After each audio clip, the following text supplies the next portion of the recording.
الحمد لله نحمده ونستعينه ونستغفره ونعوذ بالله من شرور أنفسنا ومن سيئات أعمالنا. من يهده الله فلا مضل له ومن يضلله فلا هادي له. وأشهد أن لا إله إلا الله وحده لا شريك له الذي أرسله بالحق بشيرا ونذيرا وداعيا إلى الله بإذنه وسراجا منيرا. فقد قال الله تعالى في كلامه المجيد وفرقانه الحميد. সকলে পড়ি আউযু বিল্লাহি মিনাশ শাইতানির রাজীম। বিসমিল্লাহির রাহমানির রাহিম। ইয়া আইয়ুহাল্লাযীনা আমানু هل أدلكم على تجارة تنجيكم من عذاب أليم تؤمنون بالله ورسوله وتجاهدون في سبيل الله بأموالكم وأنفسكم ذلكم خير لكم إن كنتم تعلمون.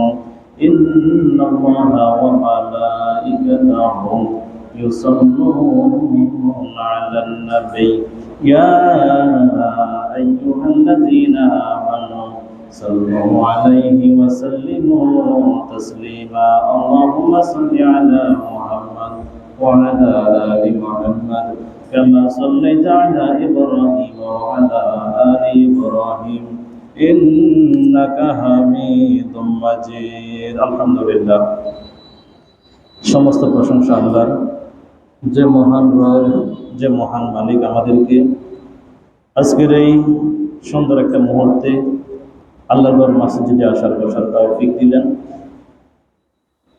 আমাকে কিছু কথা বলার শক্তি দিলেন। সে মহান মনিবের নিকট আমরা সকলেই শুকরিয়া হিসাবে করছি আলহামদুলিল্লাহ। প্রিয় উপস্থিতি, আজকে ঐতিহ্যপূর্ণ জেলা লক্ষ্মীপুর জেলা রায়পুর উপজেলার হায়দারগঞ্জ সাথী শাখার কর্তৃক আয়োজিত আজকের এই দরসে কোরআন প্রোগ্রামে উপস্থিত আমার প্রিয় শিক্ষার্থীরা, সকলে আবারও সালাম গ্রহণ করুন। আসসালামু আলাইকুম রাহমাতুল্লাহ। আজকে আমরা বিশেষ একটা উদ্দেশ্য নিয়ে আমরা এখানে বসেছি, তোমরা ভালো করে অবগত আছো। গত কিছুদিন আগে দরসে কোরআন, পবিত্র কোরআনের দর্শ বিষয়ক প্রোগ্রাম নোয়াখালীতে, সেখানে কিছু কুচক্রী মহল, কিছু সন্ত্রাসী কোরআনের মজলিসে বাধা প্রদান করেছিল, হামলা করেছিল। সেটার প্রতিবাদে সারা দেশেই গণদার্সে কোরআন এই প্রোগ্রামটা পুরো দেশেই এখন চালু হয়ে গেছে বলে আলহামদুলিল্লাহ। আমি খুতবার শুরুতে যে আয়াত তেলাওয়াত করলাম, সে আয়াতের অর্থ প্লাস একটা হাদিস বলেই শেষ করব, কারণ আমাদের 2:30টাতে আমাদের জামাত, সেটা লক্ষ্য করে আমাকে শেষ করতে হচ্ছে। আমি প্রথমে যে আয়াতটি তেলাওয়াত করলাম সে আয়াত সূরাতুস সফের 10 নং আয়াত।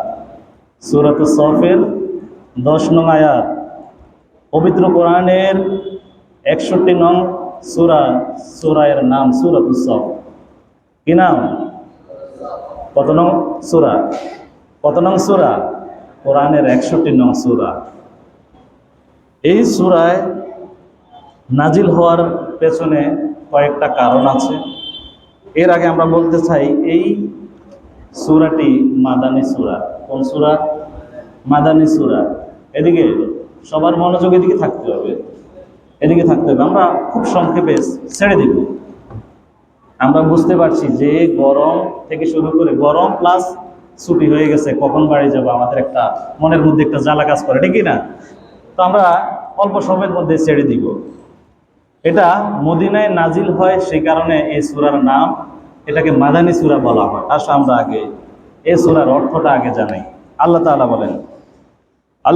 বলেন, ইয়া আইয়ুহাল্লাযীনা আমানু হাল আদুল্লুকুম আলা তিজারা, ও ঈমানদারেরা শুনুন, তোমাদেরকে আমি এমন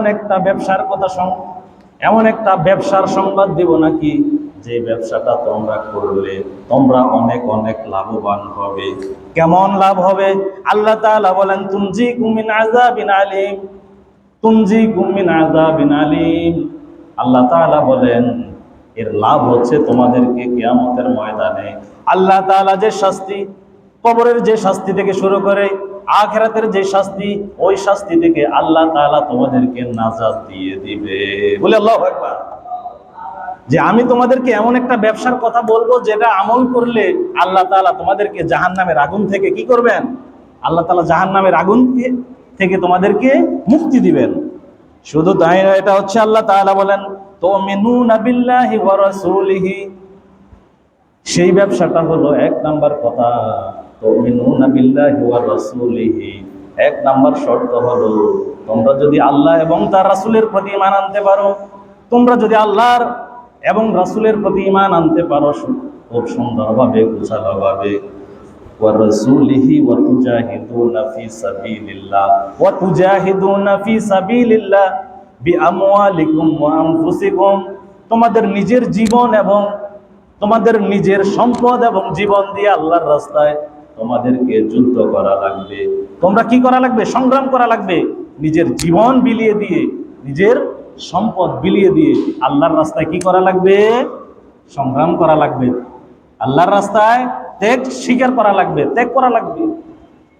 তুনজিকুম মিন আযাবিন আলীম, এর দ্বারা তোমাদেরকে আল্লাহ তাআলা ভয়ঙ্কর আযাব থেকে আল্লাহ তাআলা তোমাদেরকে পরিত্রাণ দিবেন। আল্লাহু আকবার বলি।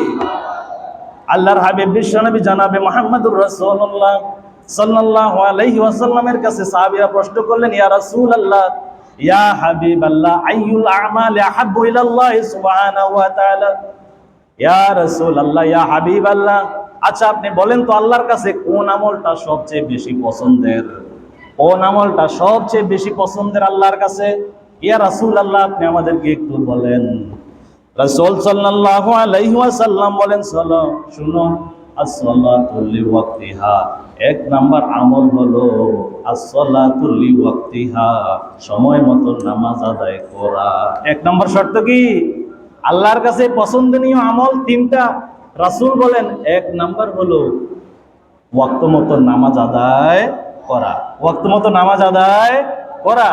দুই নাম্বার হলো আল্লাহর হাবিব বিশ্ব নবী সাল্লাল্লাহু আলাইহি ওয়াসাল্লাম বলেন, ওয়া বিররুল ওয়ালিদাইন, সুম্মা বিররুল ওয়ালিদাইন, বিররুল ওয়ালিদাইন, পিতা মাতার সাথে সদাচরণ করা।